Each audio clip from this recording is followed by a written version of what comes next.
Voilà, bonsoir à toutes et tous, bonsoir à tout le monde. Donc vous pouvez ouvrir le chat si vous voulez poser des questions, hein, comme ça je peux les voir. Et donc je vous fais une présentation un peu des phobies, et plus particulièrement des phobies des insectes en l'occurrence, mais c'était une thématique parmi d'autres. Donc merci d'être là pour cette conférence. Euh, Peut-être démarrer déjà par qu'est-ce qu'une phobie? C'est peut-être le premier élément. Donc, une phobie, c'est un trouble anxieux. Donc, c'est caractérisé par une peur intense, irrationnelle d'un objet, d'une situation ou d'une activité spécifique, mais ça peut être aussi d'un être vivant, par exemple. En général, les phobies, on estime que ça fait partie de mécanismes de protection, de mécanismes de défense, qui vont chercher à nous protéger ou à éviter un danger ou un type de situation où on se sentirait en danger.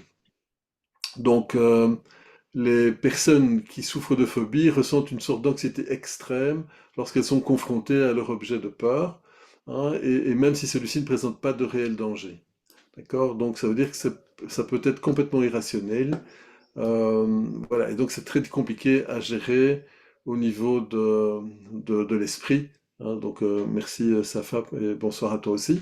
Donc ça peut être très compliqué pour l'esprit d'essayer de maîtriser ça parce que ça relève aussi d'une réaction vraiment épidermique qui va faire que on va basculer vers un système de défense, et ce système de défense, c'est éviter des situations en lien avec l'objet phobique, donc l'objet qui déclenche chez nous une peur irrationnelle.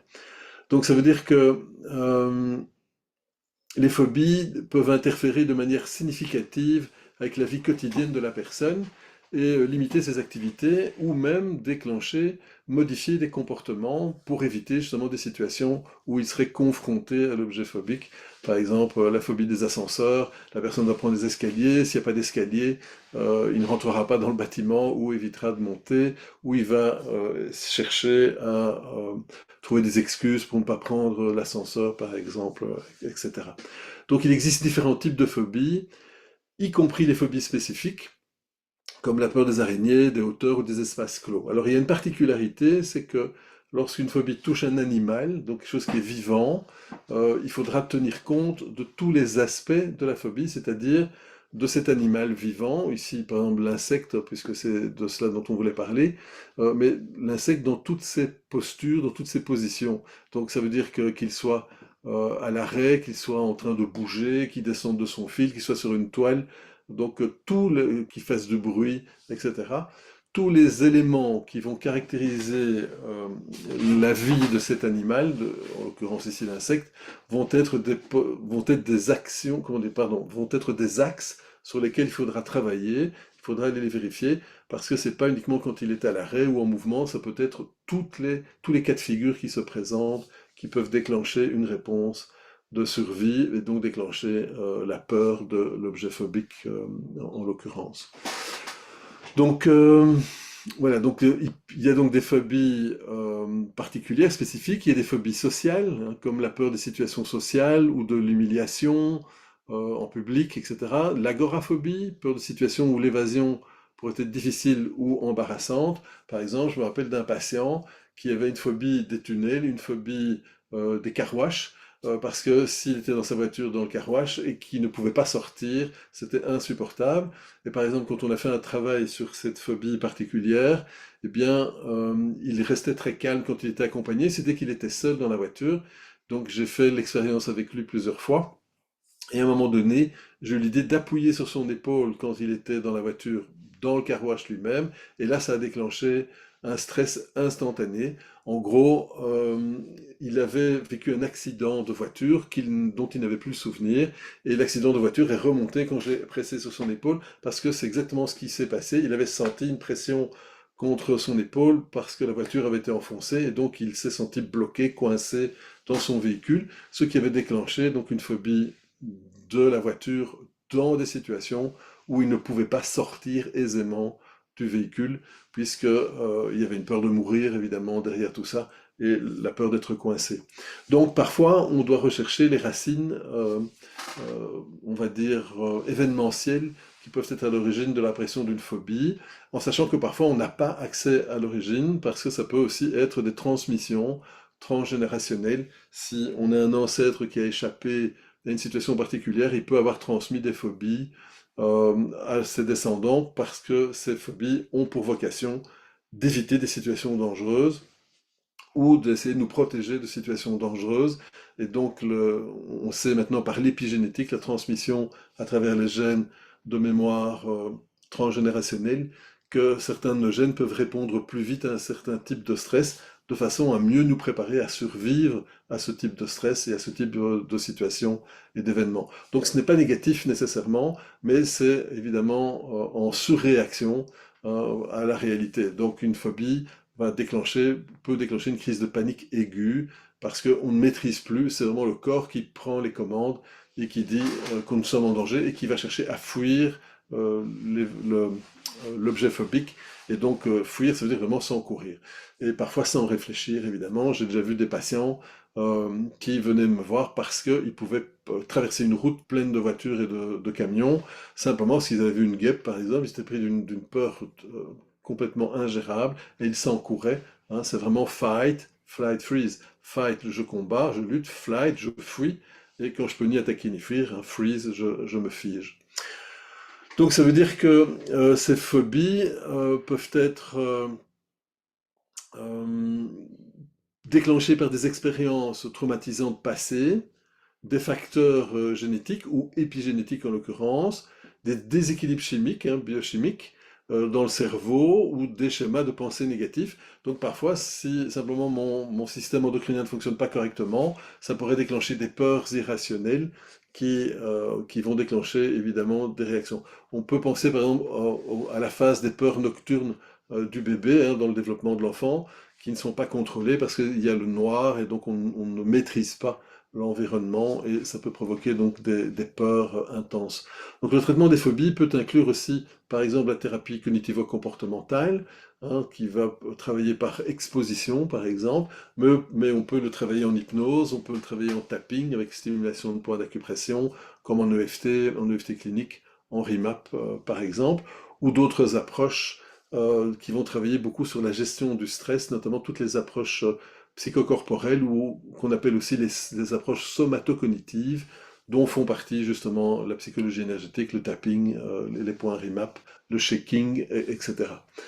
Euh, voilà, donc le traitement des phobies donc, peut inclure ce type de thérapie, la thérapie d'exposition, de la médication aussi, hein, pour diminuer le stress, et d'autres approches thérapeutiques qui vont viser à aider la personne à surmonter sa peur et à reprendre le contrôle de sa vie. Alors attention, dans le cadre des recherches en cognitivo-comportemental, sur les phobies en tant que telles, on estime qu'il faut de nombreux mois d'exposition avant que ça ne fonctionne, et certaines études, certaines recherches, dont je n'ai pas les références comme ça sous la main, mais ont démontré qu'on était à peine au-dessus du placebo, donc il y a une efficacité, mais qui est quand même moindre. Actuellement, dans les thérapies cognitivo-comportementales de troisième vague, dont font partie le MDR, le tapping, etc., voilà, on peut trouver de meilleurs résultats par rapport à l'exposition ou simplement par rapport à la désactivation, la désensibilisation d'épisodes traumatiques qui pourraient être en lien avec cette peur. Donc, il est important de consulter un professionnel, bien entendu, de la santé mentale si vous pensez souffrir d'une phobie. Pourquoi? Ben, pas simplement parce qu'il faut aller effectivement via l'anamnèse, via l'histoire de vie de la personne, hein, on peut pouvoir essayer de trouver s'il y a des origines précises, événementielles. Dans ce cas-là, on va désactiver le souvenir, hein, ce qu'on appelle le trauma. On va le désactiver et normalement ça accélère le processus de guérison. Donc ça va permettre de trouver un traitement approprié et ça peut nous aider à mieux gérer les symptômes et puis à digérer ce qui se cache derrière les symptômes pour éviter un déplacement de symptômes, hein, et passer d'une phobie à une addiction ou un comportement excessif. Donc tous ces éléments sont importants pour bien comprendre que on doit toujours chercher l'origine de la phobie. Parfois ça n'a rien à voir avec l'objet phobique en lui-même, ça peut être une conséquence simplement d'une blessure. Je donne très souvent en exemple le cas suivant que j'ai traité il y a une quinzaine d'années, hein, où une jeune femme était venue me voir pour une phobie de l'avion, apparue 4 ans avant. Donc dans l'année qui précède, on cherche s'il y a un événement déclencheur. Il n'y avait rien en lien avec les avions. Dans son histoire de vie, disait-elle, il n'y avait rien, pas de trauma, pas d'abus, pas de violence. Euh, mais dans l'année qui précède l'apparition du symptôme, comme ce n'était pas un déplacement de symptômes, il devait y avoir eu un événement, mais elle n'avait pas d'accès au souvenir. Donc quand j'ai commencé à travailler sur la phobie de l'avion elle-même, ça a évidemment fait sauter le vernis, et l'épisode qui se cachait derrière est remonté très rapidement. En gros, elle avait perdu un enfant, un bébé de 13 mois, à l'hôpital lors d'une opération, et suite à ça, son cerveau avait créé une amnésie, donc elle avait oublié qu'elle avait été maman, elle avait oublié la grossesse, les 13 mois de vie avec son bébé, et elle avait développé dans l'année qui a suivi cet accident où le chirurgien s'est planté et le bébé est décédé pendant l'opération. C'était tellement violent que le cerveau avait mis comme mécanisme de défense une amnésie, elle avait oublié la maternité, la grossesse, etc. Et avait développé dans l'année qui suivait une phobie de l'avion. Alors on se dit, mais c'est un peu étonnant, sauf que c'est toujours en lien avec des concepts de base. Soit le réseau de souvenirs va toujours chercher quelles sont les personnes communes, les situations communes. Si ce n'est pas en lien avec les personnes ou les situations, ce sera les cognitions, c'est-à-dire les croyances qu'on a développées à partir de l'épisode de vie. Et ça peut être éventuellement le fantasme que cela se soit passé différemment. Ici, c'était une cognition, une croyance. En gros, le cerveau avait interprété l'épisode où le bébé est décédé pendant une opération chirurgicale comme une situation où la mère n'avait pas le contrôle, et donc il a mis en place des mécanismes d'évitement des situations où cette maman n'avait pas le contrôle. Évidemment, dans un avion, c'est pas elle qui pilote, donc le cerveau a mis en place une phobie de l'avion pour éviter des situations où elle n'avait pas le contrôle. Ça aurait pu être la conduite sur autoroute, par exemple, ou la conduite de voiture, ou d'autres formes de phobie, mais ça s'est traduit sur l'avion dans son cas de figure. Le traitement était assez simple, c'est pas du tout sur la phobie qu'on a travaillé dans ce cas-là, on a travaillé sur l'origine traumatique, c'est-à-dire sur le deuil de l'enfant, on a effectué le deuil de l'enfant, et le deuil étant fait, il n'y avait plus besoin de contrôler, et donc la phobie est partie d'elle-même, elle s'est auto-détruite, puisqu'elle n'avait plus aucun sens, elle n'avait plus aucune raison d'être dans le système du patient. Il ne fallait plus éviter des situations où on n'avait plus le contrôle, puisqu'on avait pu faire la digestion du trauma. Donc c'est toujours rechercher l'épisode de vie à l'origine du problème qui n'est pas nécessairement en lien avec le thème du problème. Euh, voilà, donc pour surmonter une phobie des insectes par exemple, voici quelques étapes que vous pouvez suivre. Donc indépendamment de ce que j'ai déjà nommé, vous devrez évidemment tenir compte de toutes les postures, de tous les comportements de cet animal. Voilà, il vole, il rampe, il grince, il grimpe, il crie, bref, toutes les situations sont potentiellement des déclencheurs, donc on devra passer en revue l'ensemble des situations potentielles de façon à les nettoyer les unes après les autres, en tout cas quand il s'agit d'une phobie d'un animal. Donc, première chose à faire, c'est éduquer et sensibiliser. Donc, on va éduquer et sensibiliser, ça veut dire qu'on va apprendre autant que possible sur l'insecte en question, comprendre leur comportement, leur habitat, leur utilité dans l'écosystème, par exemple, parce que ça peut aider à démystifier la peur et réaliser que il n'y a pas de raison d'avoir peur de cet animal qui est plutôt quelque chose qui est, qui est intéressant pour nous ou pour la nature. Deux, par la TCC, par les thérapies cognitivo-comportementales par exemple, et par l'exposition, eh bien, on pourrait essayer d'identifier et modifier les pensées irrationnelles qui alimentent la peur de l'insecte en question.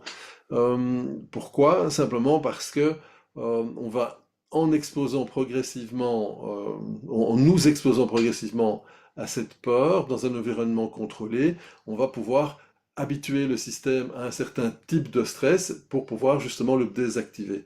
À l'heure actuelle, avec les outils de thérapie psychocorporelle, on va travailler aussi sur le nerf vague, on va utiliser notamment une partie de la théorie polyvagale pour travailler sur le système vagal en lui-même. Et là, il y a plusieurs façons de faire. Par exemple, je pourrais crier, chanter, je pourrais bâiller, par exemple, je peux stimuler des points d'acupression ou créer le shaking, c'est-à-dire le tremblement du corps, pour évacuer, pour comment dire, rééquilibrer le système nerveux autonome. Et là, il existe toute une série de techniques. Voilà, si ça vous intéresse, hein, je vous renvoie vers le site de l'ESPEC, hein, esppec.com, où toute une série de formations sont proposées pour pouvoir accompagner ce type de thématique. Troisièmement, l'exposition progressive. Donc l'exposition progressive, c'est une théorie qui consiste à nous confronter progressivement à cette peur ou à l'objet phobique, en commençant par des situations moins anxiogènes, c'est-à-dire beaucoup plus légères, et en progressant graduellement vers des situations un peu plus stressantes originellement pour le système, et en désactivant, en déconditionnant ces peurs. Si j'adjoins à l'exposition le tapping, j'active en plus le système parasympathique et je travaille sur le système vagal lui-même. Ça peut permettre de faciliter la désensibilisation et le retraitement de l'information. Donc ça peut nous aider à désensibiliser la réaction à la peur notamment. Et la réaction à la peur, hein, je le rappelle, c'est toujours un même mécanisme, c'est j'attaque, je fuis ou je me tétanise, hein, je fais le mort. Quatrièmement, on peut aussi travailler sur toutes les techniques de relaxation euh, et, et les techniques de gestion du stress, par exemple la respiration profonde, la cohérence cardiaque, la méditation de pleine conscience, la visualisation, et ça peut nous aider effectivement à réduire l'anxiété face aux insectes. Et si je combine cela avec du tapping par exemple, ou l'intention de compassion à l'expire, le shaking, le tremblement corporel, ça peut aider tout mon système à se détendre. Et effectivement, on aide le corps à vider le stress, et donc ça va casser les conditionnements. Donc c'est vrai qu'une grosse partie du travail sur les phobies va consister à un travail de déconditionnement. On peut utiliser des techniques plus classiques, plus psychocorporelles, comme notamment le tapping, le shaking, mais on peut aussi utiliser des techniques d'hypnose, par exemple, qui fonctionnent relativement bien sur les phobies. Et à nouveau, si je combine les différentes techniques, ça peut me permettre d'avoir encore de meilleurs résultats et plus rapides dans le système. Euh, Évidemment, il y a aussi la médication, hein, donc ne pas perdre de vue la médication, que ce soit par des plantes, phytothérapie, etc., ou une médication un peu plus importante. Je renvoie toujours vers un médecin pour vérifier l'intensité des peurs, des angoisses, parce que derrière, il peut y avoir d'autres types de blessures, par exemple, il peut y avoir eu d'autres types de traumas, comme l'exemple dont je parlais avec le bébé décédé pendant une opération et la maman qui a créé une amnésie puis une phobie de l'avion. Mais ça peut être aussi en lien avec des épisodes traumatiques différents. Et le système a besoin, ou des blessures d'attachement aussi, par exemple, qui vont démontrer un manque d'estime de soi, de confiance en soi, et donc d'affirmation de soi. Donc ces blessures de base peuvent évidemment hypersensibiliser aux phobies.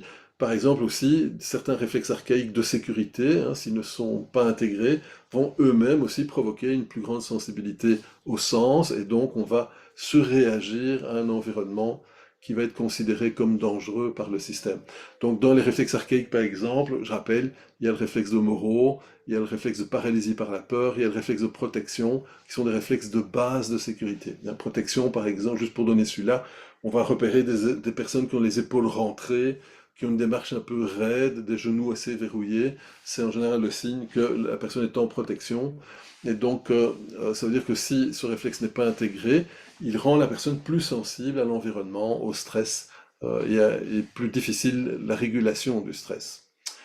Euh, voilà, donc dans certains cas, un professionnel de la santé mentale peut recommander des médicaments pour traiter certains symptômes, d'anxiété associée à la phobie des insectes par exemple. Cependant, la médication est généralement utilisée en complément d'autres formes de traitement. La médication en elle-même seule ne permettra pas d'éliminer la phobie, elle va en atténuer les conséquences ou les ressentis, mais elle ne traite pas le problème de fond, en tout cas pas à l'heure actuelle. Euh, je vais vous donner un petit exemple, par exemple, de protocole de lutte contre une phobie des insectes, hein, donc en TCC. Bien, par exemple, on va faire une évaluation initiale, c'est-à-dire que en tant que thérapeute, on va effectuer une évaluation approfondie de la phobie des insectes en identifiant tous les déclencheurs. Donc, la forme, la taille, le mouvement, les sons, les odeurs, etc., le toucher. Donc, toutes les pensées irrationnelles associées, toutes les réactions physiques et émotionnelles qu'on peut repérer, on va chercher à identifier des moments précis, et chacun de ces moments, on va prendre du temps pour le désactiver, que ce soit en tapping par exemple, ou en d'autres types d'exercices. Euh, on peut aussi travailler sur l'éducation et la sensibilisation. Donc on va essayer d'éduquer le patient sur les insectes en question, donc sur leur fonction, leur utilité, leur comportement habituel, en fournissant des informations factuelles sur les comportements, leur habitat, leur utilité dans l'écosystème, parce que ça peut à nouveau donner du grain à moudre, donner des explications, et ça peut donner l'impression au cerveau rationnel de mieux maîtriser le fonctionnement de l'animal en question, et donc du coup ça peut générer une certaine réassurance dans le système. Si je combine cela avec du tapping, toujours le bord des doigts, comme on ferait en EFT clinique ou en RIMAP, eh bien je vais évidemment aider mon corps à se détendre, et donc ça va renforcer le travail sur les aspects un peu plus mentaux, de contrôle notamment. Donc ça va viser à démystifier la peur et à corriger les croyances irrationnelles. Dans la hiérarchie d'exposition aussi, on va essayer de travailler sur cette hiérarchie. En gros, ça veut dire que le patient et le thérapeute vont élaborer ensemble une hiérarchie des situations liées aux insectes, dans l'exemple choisi, classée par ordre décroissant d'anxiété. Et ça peut aller de regarder simplement les images d'insectes à manipuler un insecte en direct. Donc on va essayer d'aider la personne à établir une échelle de travail, et on va travailler, on va désensibiliser chacune des étapes de cette échelle, chaque barreau de l'échelle, on va le travailler un par un, ou les uns après les autres, de façon vraiment à préparer la personne à se sentir plus détendue. Il existe par exemple une technique qui s'appelle la technique du film, qu'on va utiliser en tapping, qu'on peut retrouver parfois en PNL ou en hypnose, où on va demander à la personne de s'imaginer partir de chez lui, par exemple, donc c'est la situation de base, et puis s'habiller, etc. Et on va laisser dérouler le film jusqu'au moment où il croise un stress. On fait arrêt sur image dans le film, on va désensibiliser par le tapping, la respiration, le shaking, d'autres techniques. Quand c'est désensibilisé, on revient à l'image de départ, et puis on recommence le même cheminement jusqu'au blocage suivant. On fait arrêt sur image au blocage suivant, on désensibilise ce qui est apparu, les sensations, les émotions, les cognitions, l'image, la scène, les souvenirs, on désensibilise et on revient au tout début du film, et on continue comme ça, comme des allers-retours, c'est une forme de pendulation indirecte, jusqu'au moment où le film peut s'achever, où la personne se voit calme, souriante, heureuse, manipulant éventuellement l'objet anciennement phobique. Normalement, si on fait ce travail, ça va vraiment désactiver tout ce qui est associé à ces peurs. Euh, on va aussi, à travers l'exposition progressive, ou après, on va essayer de travailler sur les techniques de relaxation en elles-mêmes. Et donc les techniques de relaxation, on va enseigner des techniques de relaxation telles que la respiration profonde, la cohérence cardiaque. Je rappelle pour ceux qui ne connaissent pas que la cohérence cardiaque, c'est inspirer en 5 secondes, expirer en 5 secondes, et maintenir ce chiffre de 5-5, idéalement. En tout cas, c'est sur celui-là que les recherches ont été faites sur les intérêts, les bénéfices de la cohérence cardiaque en quelques semaines, si on le fait 3 fois 4-5 minutes par jour pendant un mois, eh bien on peut observer une baisse de 30 à 50% des angoisses de fond. Donc ça va générer une façon de respirer qui va déclencher une réponse de relaxation, donc une augmentation de dopamine dans notre système, et par voie de conséquence d'endorphines, etc. Donc on va pouvoir mieux gérer le stress, l'environnement, et ne pas basculer en mode justement j'attaque, je fuis, je fais le mort ou je panique avec l'objet phobique. On peut travailler également sur de la méditation, des visualisations. Les visualisations, on peut vraiment se visualiser comme si on refaisait une forme de technique de film, en train de manipuler l'objet phobique ou simplement le regarder, s'en rapprocher, le toucher, le prendre en main, etc. Donc on va construire une visualisation et on va passer son temps à désensibiliser tout ce qu'il pourrait apparaître comme stress, comme montée, comme tension en lien avec l'objet phobique, de façon à vraiment désactiver complètement le travail. Il y a quelques mois, dans l'école IPRA à Bruxelles, donc qui est une école de formation à la psychothérapie à Bruxelles, je rappelle qu'il existe aussi la même formation au Maroc auprès de l'ESPPEC. Eh bien, une personne était phobique des araignées. Dans la pièce où on était, il y avait une araignée. Et donc, je l'ai mise en shaking avec tapping, etc. Et comme il y avait une araignée juste au plafond, mais juste au-dessus d'elle, on a pu faire une désensibilisation vraiment sur place. Et avant, rien que voir l'animal, elle sortait de la pièce en courant.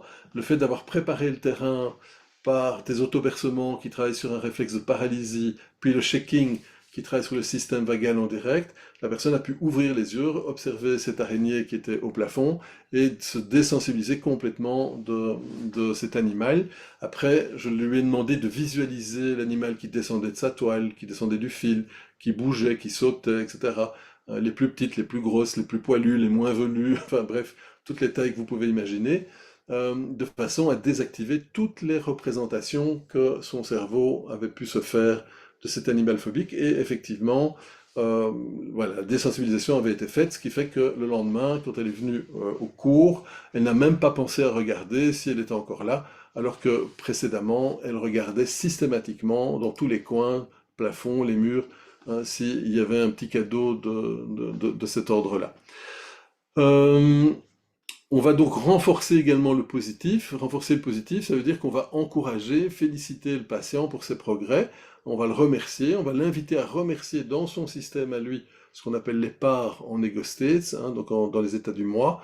On va inviter le patient à se remercier, à remercier les parts de lui qui ont pu travailler sur les symptômes, la peur, les angoisses, etc., de façon à se libérer de ces schémas, de ses croyances, de ses sensations, de ses émotions.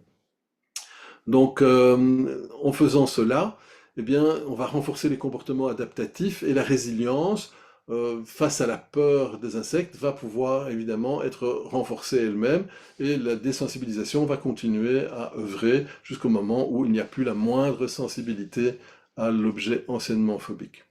Euh, il est toujours conseillé aussi de faire une sorte de suivi ou une sorte de maintenance une fois que le patient a progressé dans son traitement, c'est-à-dire que le thérapeute assure un suivi régulier pour s'assurer que les progrès sont maintenus à long terme et pour intervenir en cas de rechute. Donc ça veut dire que en fonction des techniques utilisées, si le patient arrive à s'occuper de lui un petit peu tous les jours, on sait que la chose sera relativement stable. Si on voit que le patient a du mal à s'occuper de lui, hein, c'est ce qu'on appelle un manque d'accès au self. Le self, c'est vraiment l'espace de base qu'un enfant est censé découvrir lorsqu'il se sait aimer, qu'il est aimé ni trop ni trop peu, qu'il est rassuré dans son système, eh bien la personne va développer une autonomie de gestion des outils, et donc effectivement il va pouvoir s'indépendantiser du thérapeute et travailler sur lui-même de façon plus efficace. Donc ça veut dire que parfois, dans les semaines qui suivent, 15 jours, puis un mois, puis 2 mois, puis 4 mois par exemple, on peut refixer 3-4 points de rencontre juste pour vérifier que le système est toujours bien à zéro. Si le patient continue à faire les exercices régulièrement, ça sera le cas. S'il ne le fait pas, parfois, ça pourrait se déplacer vers un autre symptôme qui pourrait être un aspect du problème originel. Hein, exemple, phobie de l'avion qui venait d'un deuil d'un enfant. Ben, si je n'ai pas travaillé sur le point de départ de la phobie, c'est-à-dire sur l'épisode traumatique lui-même, qui a déclenché une réponse de protection par une phobie de l'avion, eh bien évidemment le système reste fragile et va juste déplacer le symptôme vers un nouveau. Si je nettoie la phobie, hein, ça va se déplacer sur un autre comportement ou une autre phobie, ou ça va revenir peu à peu. Donc ça nécessite toujours, quand on fait une enquête sur une phobie, toujours de rechercher quand c'est apparu et dans l'année qui précède, est-ce qu'il y a eu des déplacements de symptômes ou un épisode de vie particulier qui pourrait expliquer donc cette peur irrationnelle. Voilà, donc ce protocole de lutte contre une phobie des insectes, c'est personnalisé évidemment à chaque fois en fonction des personnes qui sont en face de nous. Et on va... alors, voilà, ok, c'est coupé.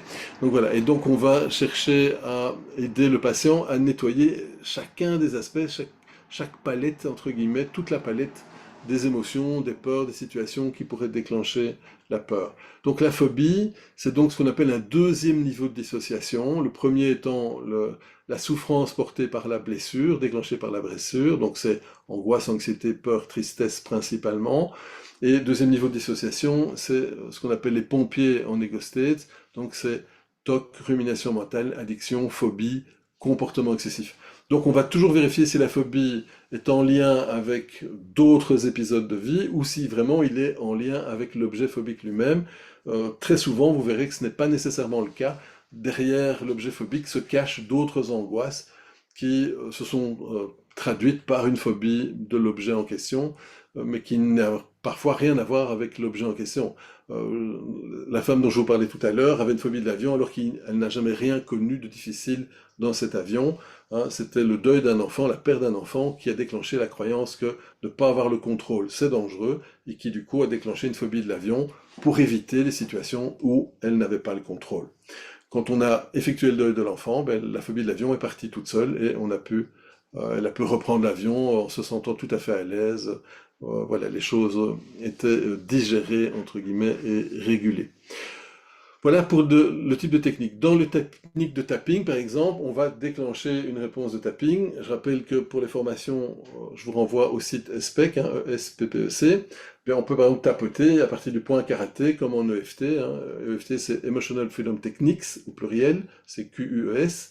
Et en EFT clinique, on va même aller plus loin, puisqu'on va vraiment rechercher quelle pièce du puzzle nous devrons travailler en premier pour faciliter la digestion de l'épisode, ou de la phobie en l'occurrence, de façon à ce que ça soit le plus efficace. Mais on va toujours démarrer sur un point karaté. Je vous invite d'ailleurs à tapoter pendant cet exposé. Vous pouvez tapoter sur le point karaté ou le bord de doigt, hein, toujours là où l'ongle touche, le bord du pouce touche le bord de l'ongle sur le côté, et le pouce vient naturellement du bon côté des doigts. Et simplement, vous stimulez, vous massez, et vous changez de doigt régulièrement. Voilà, pas trop vite dans l'objectif d'une stabilisation. Si c'est l'objectif d'un nettoyage, alors à ce moment-là, on peut accélérer, on peut jouer sur la vitesse. Hein, je rappelle que le tapping va casser le conditionnement puisque la stimulation de points d'acupression va activer le système parasympathique, là où notre mémoire traumatique active le système sympathique. C'est vraiment l'image que quand vous pensez au trauma, vous appuyez sur l'accélérateur, et quand vous faites les points d'acupression, vous appuyez sur un frein. Même si la voiture ne s'arrête pas instantanément, ça va générer en tout cas un ralentissement parce que le moteur va peut-être hurler, mais le fait d'appuyer sur les freins va ralentir et va finir par arrêter la machine. C'est très efficace, hein. J'ai déjà récupéré des patients schizophrènes qui démarraient une crise uniquement par le tapping et la reconnaissance de ce qu'il se passait à l'intérieur de la tête du patient, à savoir les parts qui se sentaient inquiètes parce qu'elles ne me connaissaient pas encore à l'époque suffisamment, et donc les petites voix disaient un danger, tu l'as, fuis, etc. Donc il y avait des pensées très très violentes, mais le fait de stimuler les points a vraiment permis de calmer, et la personne a senti vraiment une très grande détente à l'intérieur et n'a pas basculé en mode je décompense et je passe en crise psychotique. La personne est restée stable. Certains des points qu'on va utiliser sont des points sur lesquels on va... il y a quelqu'un qui a son micro ouvert, il faut le couper. Je crois que c'est Araki, je pense. Peut-être penser à le couper. Voilà. Et donc ça permet vraiment de donner des instructions au niveau de l'inconscient, au niveau du corps de détente. Et si le corps se détend, l'esprit va suivre simplement parce que la tête réalise qu'il n'y a pas de danger. À partir du moment où le corps se détend, c'est qu'il n'y a pas un réel danger. Donc toutes les techniques un peu vagales vont donc nous intéresser. Comme je le nommais tout à l'heure, le tapping, la respiration, le bâillement par exemple, le rire. Donc il y a des choses qui vont vraiment amener de la détente, qui vont déclencher des réponses de dopamine par exemple, ou d'endorphine, qui vont permettre vraiment de dire au corps et de déclencher au sein même du corps une relaxation, et ça va faciliter évidemment le travail de désensibilisation. Je rappelle que vous pouvez poser des questions soit à voix haute, soit dans le chat, vous pouvez écrire vos questions.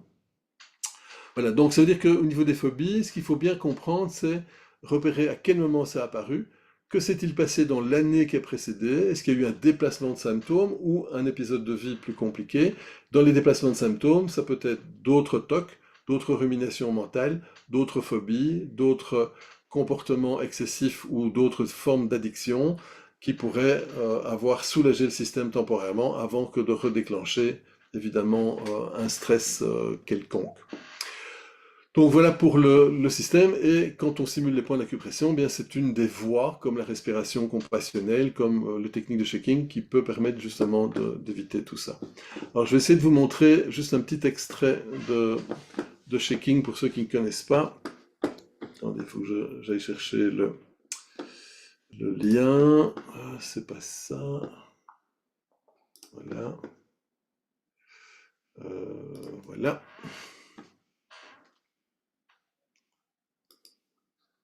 Ok, et attendez, je vais essayer d'aller chercher ça directement. Donc, je ne vais pas tout montrer parce que il y en a pour 1 heure, mais c'est juste pour vous montrer un exemple. Donc en gros, dans l'idée du shaking, on va chercher à redéclencher un tremblement qui est le même tremblement que celui du déchargement du système nerveux autonome.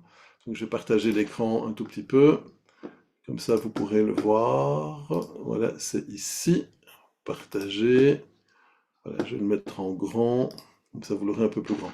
Voilà, donc ici, par exemple, bon, il y a déjà eu des exercices préalables pour fatiguer la chaîne musculaire, et on va chercher à redéclencher le tremblement comme après un choc émotionnel où on voit quelqu'un qui tremble de stress. En gros, c'est simplement le système nerveux autonome qui cherche à éliminer les excédents de cortisol, d'adrénaline, de noradrénaline par le tremblement musculaire.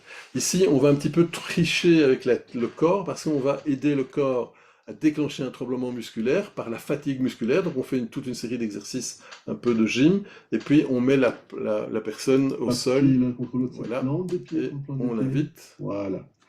Et là, les bras le long du corps, c'est mieux. On lève le bassin. Voilà, donc on va lever le bassin pour On tient le plus fatiguer. longtemps possible sans se faire mal.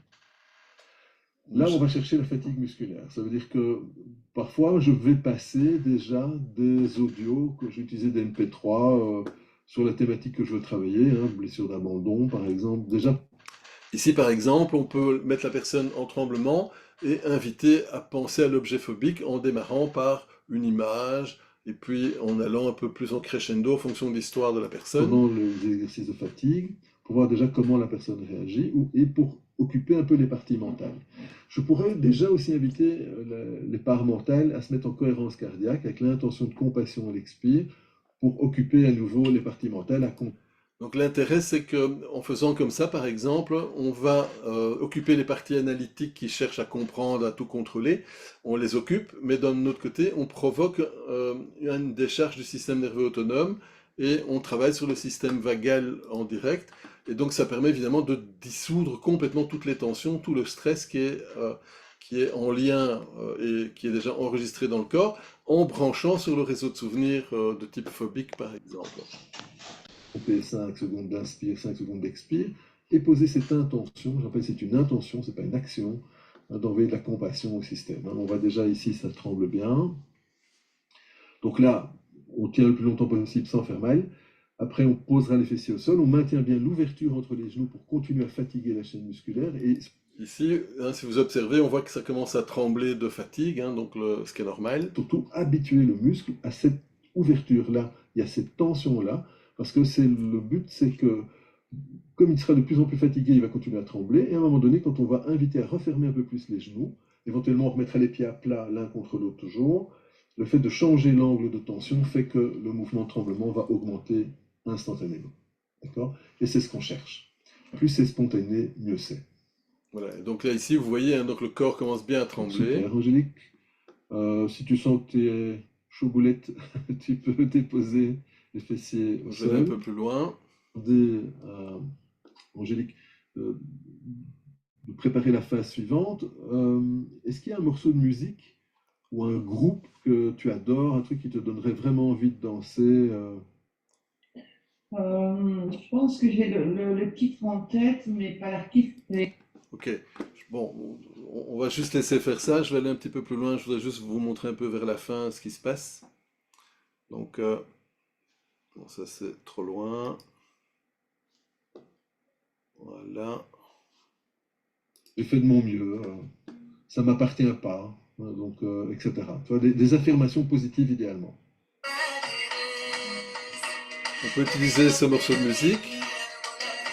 En gros, ce qui se passe, c'est que, voilà, je vais arrêter le partage, ce sera plus facile comme ça. Donc, ce qui va se passer, c'est qu'en travaillant de cette manière, on va amener la focalisation sur plusieurs éléments. Donc, ça s'appelle Bifocal Multisensory Activation.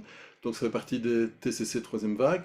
On va focaliser sur plusieurs portes d'entrée du réseau de souvenirs, et ici, en l'occurrence, de l'objet phobique. On va utiliser éventuellement même de la musique pour brancher sur un réseau positif, en l'occurrence, et on va désensibiliser par le tremblement musculaire qui déclenche le déchargement du système nerveux autonome et donc qui régule à nouveau ce système nerveux autonome en régulant les niveaux de stress. En gros, l'avantage, c'est que c'est un peu comme des pièces de Lego, hein. On peut faire une pièce, un montage un peu plus complexe à partir du moment où on utilise plusieurs outils en même temps. Donc on peut utiliser le tremblement, le tapping, la cohérence, donc la respiration, l'intention de compassion à l'expire, également la musique, qui est une autre technique qui s'appelle la technique flash, qui est enseignée aussi au niveau de l'ESPPEC. Ils sont des outils assez fascinants de désensibilisation des traumas, et en l'occurrence aussi des phobies ici, qui est un système de défense. Et donc on va pouvoir désactiver tout ce réseau peu à peu. Par exemple, avec certaines techniques de tapping, il m'est déjà arrivé de calmer. Vous trouvez cette vidéo sur Internet si vous tapez mon nom avec institution handicap mental. Donc j'interviens dans une institution qui a accueilli un nouveau résident depuis 3 semaines, qui est diagnostiqué retard mental et maladie mentale, en l'occurrence schizophrénie, et qui entend des voix en permanence, et qui commence à stresser très très fortement le personnel. Et vous allez voir en 6 minutes, 7 minutes sur cette vidéo, je calme la personne simplement en stimulant des points d'acupression, en le laissant faire la stimulation en partie par lui-même pour essayer de l'autonomiser, et tout le système se dépose. Quand on travaille sur une phobie, eh bien on va travailler avec le même type de technique, mais on va représenter l'objet phobique, soit des images réelles en fonction des comportements, ici animaliers, insectes, qu'on voudrait désactiver, mais on peut aussi au début représenter l'objet phobique par un objet, par un symbole, par une image, ce qui va nous permettre d'aller travailler sur ce qui se cache derrière l'objet lui-même. L'inconscient, lui, va faire les liens, là où le conscient n'a pas nécessairement accès au réseau de souvenirs. Donc, alors, est-ce que c'est bénéfique pour la phobie sociale? Ben oui, bien sûr. Donc, en gros, on peut utiliser toutes ces techniques pour toutes les formes de phobie. En gros, phobie, addiction, comportement excessif, TOC, rumination mentale, ce sont des mécanismes de défense. Et avec ce type de technique, on peut désactiver le mécanisme de défense parce qu'on va aller neutraliser l'origine du mécanisme de défense. Donc ce n'est pas le mécanisme lui-même qu'on va bosser en premier, on va chercher l'origine du mécanisme, et quand on nettoie l'origine, le mécanisme lui-même se dissout. On n'a pas besoin de travailler, c'est l'exemple que je donnais tout à l'heure avec la perte du bébé lors d'une chirurgie, et la personne était venue pour une phobie de l'avion, c'était le deuil du bébé qui avait déclenché la phobie de l'avion. Eh bien on a effectué le deuil de l'enfant, et la phobie a elle-même disparu, simplement parce qu'elle n'avait plus de raison d'être dans le système. Donc oui, on peut travailler sur les phobies sociales et toute autre forme de phobie, simplement on va rechercher les éléments. Dans la phobie sociale, il y a souvent des éléments de blessures d'attachement et de certains réflexes archaïques de sécurité qui ne sont pas intégrés. Bon, dans la vidéo dont j'ai montré un léger extrait, il y a des techniques qu'on montre ou qu'on travaille effectivement dans les formations. Mais oui, c'est assez efficace pour les phobies sociales. Voilà. Est-ce qu'il y a d'autres questions? Parce que moi, tout doucement, j'arrive à la fin, donc la présentation. Donc, si vous voulez intervenir, c'est le moment. Comme ça, je peux essayer de vous guider un peu plus. Mais en tout cas, au niveau de la phobie, puisqu'il y a déjà d'autres conférences qui existent, je rappelle que certaines thématiques ont déjà été abordées. Vous avez accès aux conférences passées sur le site de l'ESPEC, hein, donc c'est www.esppec.com. Je vais le mettre dans le chat, comme ça vous retrouvez. Vous avez aussi les dates, je pense, des formations. Il y a une formation à distance qui va être proposée, je pense, fin du mois. Elle aura lieu le soir, certains soirs notamment, sur l'attachement systémique pour ceux qui ne connaissent pas. Voilà, donc je vous ai mis le site, et là il y a des conférences, il y a donc des replays, et donc dans certains replays vous avez les bases une partie de ce que j'explique ce soir. Voilà. Est-ce qu'il y a d'autres questions ou pas spécialement? Non, pas de questions? Ah, merci pour votre réponse. Est-ce que vous faites des formations présentielles? Oui, donc toujours sur le site ESPEC, il faut demander à Nawal. Je viens à peu près tous les 2 mois. Euh, Ici, je devais venir fin juillet, mais ça ne se fera pas, ça sera en distanciel. En présentiel, je pense que c'est en septembre. Il y a des dates qui ont déjà été bloquées. Vous trouvez tout sur le site de l'ESPEC. Voilà. Et lorsque je viens, je fais aussi des consultations privées pour ceux qui en ont le besoin ou l'envie. Est-ce qu'il y a d'autres questions? Dernière fois? Oui, bon. Vous Oui? m'entendez? Oui, Oui, vas-y, vas-y, je t'écoute. parce que mon micro se désactive automatiquement. Je ne sais pas si c'est un problème qui vient de... Bon, en tout cas, je vous remercie pour la conférence déjà. Oui, Je vous merci. remercie pour tous ces éléments que vous avez apportés. Et je conçois bien que la conférence n'est pas un lieu de cours, c'est-à-dire qu'il ne faut pas poser trop de questions, sauf que j'en ai quelques-uns. J'espère que vous Non, aurez non, eu il le n'y a temps pas de de... souci, vas-y, vas-y, vas-y. Donc déjà, j'ai une petite question par rapport à la phobie des insectes. Je Oui. ne sais pas si c'est le même mécanisme par rapport aux autres phobies, parce que en général, la phobie des insectes, elle s'installe très très tôt c'est-à-dire dans la vie de la personne. Rechercher dans l'année qui précède, c'est un peu, je trouve que c'est un peu, ça va pas nous ramener vers l'origine de la phobie. Je ne sais pas si j'ai raison. Si la phobie est apparue quand l'enfant avait 3 ans, ben on regarde si entre 2 et 3 ans, il y a un épisode qui aurait pu être généré, qui aurait déclenché cette phobie, hein. C'est toujours en fonction de l'âge où ça apparaît. Deuxièmement, Voilà. comme je l'ai dit tout à l'heure, ça peut aussi être des transferts transgénérationnels si dans la famille il y avait déjà des sensibilités, etc. Parfois, ça peut expliquer pourquoi on peut avoir une phobie des serpents alors qu'on n'a jamais croisé un serpent de sa vie. Ça vient vraiment du transgénérationnel. On a un ancêtre qui a probablement réchappé un serpent et qui donc le transmet. Alors, les phobies animalières, donc la particularité par rapport aux autres phobies, c'est pas que ça soit plus ancien ou pas, ça dépend vraiment de l'histoire de vie de la personne ou des aspects transgénérationnels, c'est que pour un animal, l'animal bouge. Donc, ça veut dire qu'on doit prendre en compte tous les comportements de l'animal en tant que tel, ou de l'insecte en l'occurrence, de l'être vivant, parce que tout ça peut générer, peut être un déclencheur de stress, et donc on va devoir travailler sur tous les aspects les uns après les autres, sauf si, comme je l'expliquais tout à l'heure, la phobie vient d'un autre épisode et qui n'a rien à voir. C'est-à-dire que c'est pas l'objet lui-même qui est l'origine de la phobie, c'est par exemple la croyance, donc la cognition que j'ai développée à partir d'un épisode de vie. Hein, c'est ce que j'expliquais avec le bébé.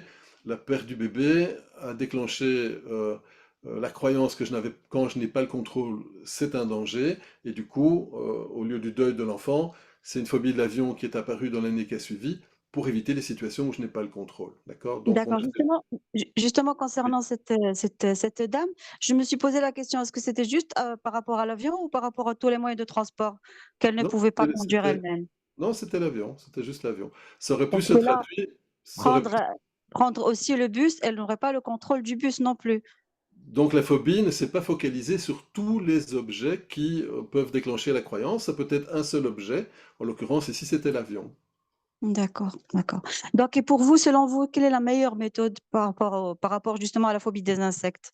Est-ce qu'il y a une meilleure méthode ou alors c'est à la tête du patient? Ben, Du...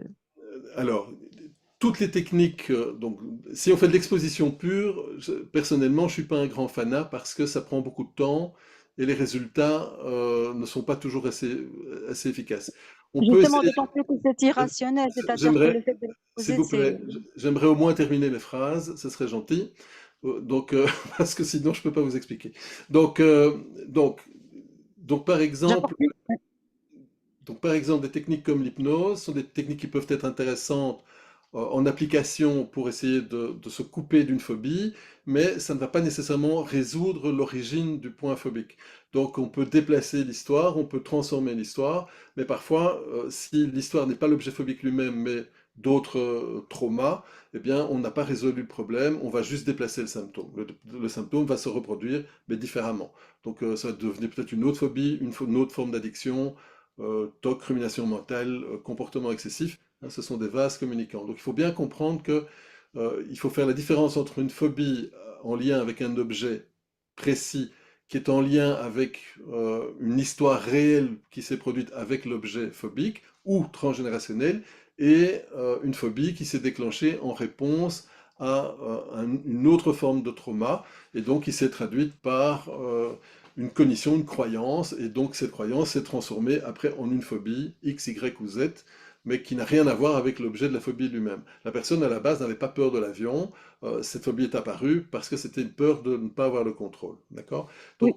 Donc ça, c'est vraiment très important de différencier les différents stades. OK?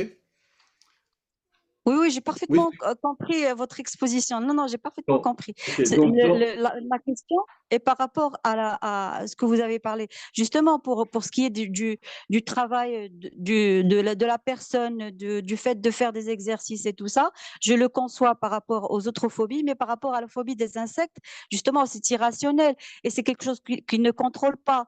non. Peut-être que l'avion, elle va contrôler le fait de ne pas prendre l'avion, ou alors les phobies sociales d'éviter d'être dans Non, des non, lieux où il y a du monde. ça n'a rien à voir. Donc, en gros, la désactivation peut se faire en fonction des techniques utilisées et des techniques. Les techniques dont j'ai parlé, donc ce qu'on appelle les bifocal multisensory activation, vont travailler sur le système vagal, vont travailler sur le système de défense et vont casser les conditionnements et retraiter l'information. Donc, en gros, même une phobie de l'insecte peut être traitée. Moi, j'avais une phobie des guêpes, j'ai plus de phobie des guêpes depuis très très longtemps. Euh, Elle, je l'ai traitée en hypnose, je pense, avec du tapping et aussi une stimulation bilatérale visuelle, etc. C'est des choses qui ont été éliminées, et donc même si c'est pas rationnel, ça n'a strictement aucune importance. Hein, je rappelle que l'irrationalité, ça veut simplement dire que le système vagal surréagit à la situation, en imaginant qu'on est vraiment dans une situation de danger de vie et de mort. C'est pour ça qu'il y a une crise de panique. Donc on peut à la fois éduquer le système nerveux autonome à mieux répondre au stress pour éviter de basculer tout de suite en mode survie. Il y a donc des techniques qui servent à ça. Il y a des réflexes archaïques à aller visiter parce qu'il y a des réflexes de survie qui, s'ils ne sont pas intégrés, vont rendre la personne plus sensible. En gros, il y a plusieurs grilles de lecture et on doit travailler sur toutes les grilles de lecture en même temps, de façon à ramener la personne dans un état, on va dire, comment dire, le plus équilibré possible par rapport à ce qu'il aurait dû être dès le départ. Donc derrière tout ça, il peut encore y avoir d'autres blessures, comme les blessures d'attachement, qui peuvent à nouveau rendre plus sensible. Donc par exemple, les réflexes archaïques peuvent provoquer une hypersensibilité, par exemple, au toucher, aux odeurs, aux sons, etc.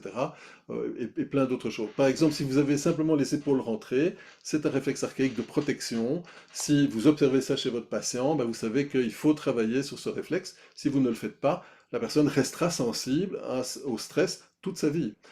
Si vous sursautez dès qu'il y a un bruit, réflexe de Moro par exemple, hein, c'est là où le bébé fait comme ça, s'il n'est pas intégré, ce sont des choses qui vont déclencher une hypersensibilité, une plus grande sensibilité, on doit les travailler. Donc quand on travaille sur les phobies, on doit prendre en compte les aspects corporels, émotionnels, psychocorporels, donc on doit prendre tous les cas de figure et on va travailler, on va éduquer le patient à utiliser certaines techniques, on va lui apprendre à le faire aussi par lui-même pour l'autonomiser, et nous en session, on va essayer d'aller casser ces fameux conditionnements et on va travailler effectivement sur les scènes, les situations, les événements. Donc la phobie d'un insecte, c'est pas plus compliqué qu'une autre phobie, c'est qu'on doit juste tenir compte du fait qu'un animal, ça bouge, ça vit, et donc ça veut dire qu'il y a plusieurs cas de figure qui peuvent déclencher la peur panique et la peur phobique. Alors je vois une question Je vous ici. remercie. Avec plaisir, crâne. Pour l'anxiété de performance, qui sont les mécanismes sous-jacents qui maintiennent cette phobie, comment traiter les croyances et l'anticipation anxieuse dans ce type d'anxiété? Et donc ça, là ce que tu viens de décrire, c'est typiquement, donc c'est Leïla, Leïla c'est typiquement en lien avec les blessures d'attachement. Blessure d'attachement va faire que l'insécurité émotionnelle et affective dans les premières années, ou pendant le développement de l'enfant ou de l'ado, mais c'est en général au plus tôt ça se produit, au plus fort ça sera, va empêcher la construction d'une bonne estime de soi, qui va amener une fragilité dans la confiance en soi et qui va amener elle-même une fragilité dans l'affirmation de soi. Donc l'anxiété de performance, ça vient de ça notamment. C'est souvent des besoins de reconnaissance pour obtenir de l'attention, de la reconnaissance, de l'affection, etc. ou par peur d'être sanctionné si on n'est pas assez performant. Donc ça vient très très souvent avec l'attachement. Donc c'est l'attachement qu'on va aller travailler. Et là, je rappelle que dans les blessures d'attachement, il y a plusieurs cas de figure. On peut avoir un attachement anxieux, très fusionnel, détaché, évitant, très coupé, qui a du mal à repérer ses émotions, à prendre dans les bras par exemple. Un attachement désorganisé, qui est un faux calme qui va exploser parfois en colère sans qu'on sache très bien pourquoi il explose, alors que ce qui vient de se passer, c'était bénin, c'était vraiment rien, et pour un truc grave, il pourrait rester calme, et aussi l'attachement ambivalent qui va reprendre deux, voire trois de ces cas de figure, etc., avec l'évitement, etc. Donc, en gros, c'est la blessure d'attachement qu'il faut aller traiter par rapport à ça, et si on travaille sur ces blessures d'attachement, on va réparer l'estime, qui va elle-même réparer la confiance, et du coup, l'affirmation, on prend sa place en étant calme. Voilà. D'autres questions? Donc, tant que je suis chaud. Non? Plus de questions? Non? Je vous ai tué là? Tout le monde est mort? Non, hein? Ok. Voilà, donc s'il n'y a plus de questions, je vous remercie. Cette conférence sera remise en replay, évidemment, hein, vous aurez l'opportunité de la revoir si vous voulez. Voilà, donc je laisse un peu de temps pour voir s'il y a une dernière question qui apparaît. Si ce n'est pas le cas, ben, je vous remercie déjà de votre participation. Je rappelle que samedi, il y a une autre mini-conférence. Attendez, je vais essayer de retrouver le thème. Il faut que j'arrête la vidéo là d'abord. Il faut que je fasse comme ça, ce sera plus facile. Voilà. Alors, samedi. Ben, c'est la phobie sociale, justement. Tiens, donc c'est de midi à 13h30, ou, ça dépend des questions, hein, donc de midi à 13h, 13h30, ce samedi 13. Voilà. Donc on va un peu plus parler de la phobie sociale, en l'occurrence. Voilà. Pas d'autres questions depuis? Non, merci beaucoup aussi Léla, merci à tout le monde. Je vous souhaite une belle soirée, et puis profitez bien de cette soirée, et on se retrouve samedi pour ceux qui veulent y assister. Merci beaucoup à vous, à bientôt. Shukran, au revoir.